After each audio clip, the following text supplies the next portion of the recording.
Okay, everybody, this is Robert from Jones Tech. Today we're going to talk about a man lift and exactly what it is.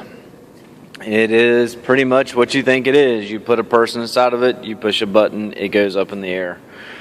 Really self-explanatory. This one here looks like a scissor lift, and a couple of things you want to familiarize yourself with is the load carrying capacity, your safety equipment, and so on and so forth. So what we have here is we have a harness.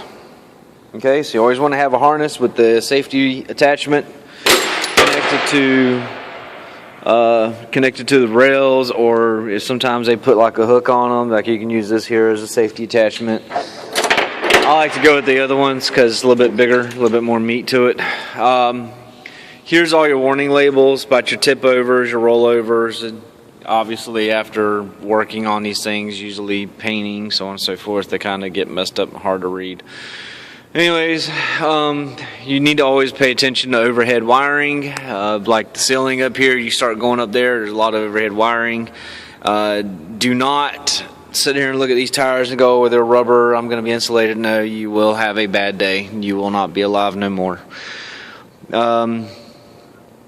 Check to make sure that the angle that you're working on, again, it talks about turnover hazard. You will turn this thing over.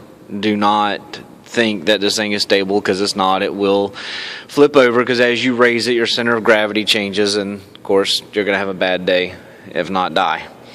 Crushing hazard, always look in the direction of the movement, keep clear of obstacles, obviously, because, well, you don't want to get yourself crushed. And look for falling hazards. Mainly, if you're working on this thing, do not take this bar off. Make sure your little safety chain is still connected, because, well, you fall out this thing and you're up there on the top of that roof. If you live, it's going to suck, and if you die, it's going to suck for everybody else, but you probably won't know about it anyways.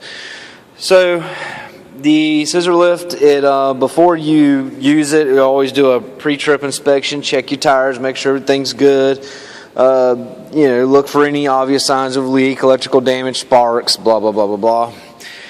But before you mess with this thing, always do a pre-flight inspection. This is just what I do. I'll sit here and make sure the key's in the on position. Let's see here. All right.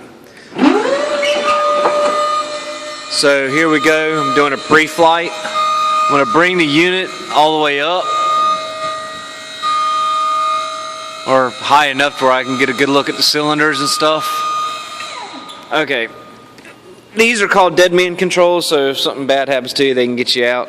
Here's where I look at the cylinders and motors, make sure everything's good. Look inside of here. There's nothing that's going to fall or collapse or anything else. If you're going to do any maintenance on these things, make sure that you take your little bar out here, flip it around, bring the unit down. Alright, I'll show you how this works. Alright, so I've removed that bar to bring this thing down, and we're going to make contact right here.